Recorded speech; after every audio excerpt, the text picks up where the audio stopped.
The concept of unclaimed money and assets can often feel like a hidden treasure waiting to be discovered, yet it also carries a sense of melancholy. It speaks to the stories of individuals who, for various reasons, have lost track of their financial possessions, leaving behind echoes of their lives in the form of dormant accounts, unclaimed wages, and forgotten properties. The escheatment process, where these assets are transferred to the government after a period of inactivity, serves as a reminder of the impermanence of ownership and the often overlooked details of financial stewardship. Consider bank accounts and investments.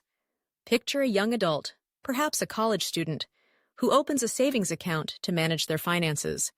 Life happens, graduation, moving cities, changing jobs, and that account becomes a relic of the past, neglected and forgotten. After 3 to 5 years of inactivity, the bank, adhering to regulations, makes attempts to contact the owner. Letters are sent, emails are dispatched, but the owner has moved on, and the account remains untouched.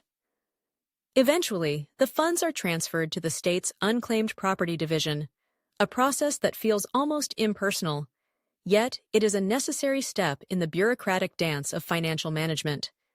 The state, in turn, becomes the custodian of these funds, holding them until the rightful owner or their heirs can reclaim them.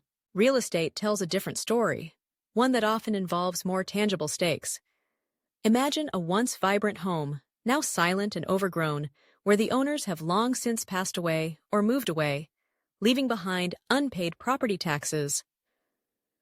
The government, needing to recoup its losses, may seize the property and put it up for auction. The house, once filled with laughter and memories, becomes merely a transaction, a line item in a budget.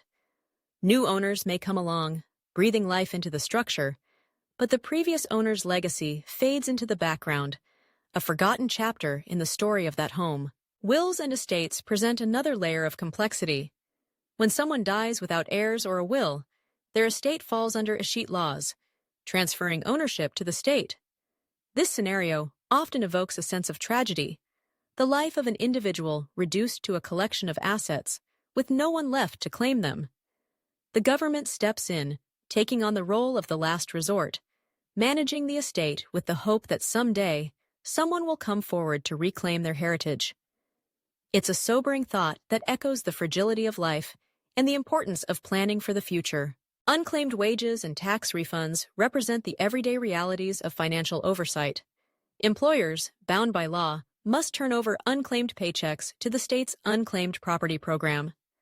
Similarly, the IRS holds on to unclaimed tax refunds, waiting for recipients to come forward. These scenarios highlight how easily money can slip through the cracks of our busy lives, a reminder that diligence in financial matters is crucial. Even safe deposit boxes, often seen as bastions of security, can become neglected. After a period of unpaid fees, the contents are turned over to the state. The personal treasures, documents, and heirlooms stored within are often auctioned off, their stories lost to time unless someone steps forward to reclaim them. Yet amidst this complex web of unclaimed assets, there lies hope. Most states maintain online databases where individuals can search for lost funds. Websites like missingmoney.com offer a lifeline, a chance to reconnect with forgotten financial legacies. The process of reclaiming lost assets can be both thrilling and cathartic, a journey that reconnects individuals with their past and reminds them of the importance of vigilance in managing their financial lives. In a world where so much can be lost, the possibility of rediscovery remains a beacon of hope.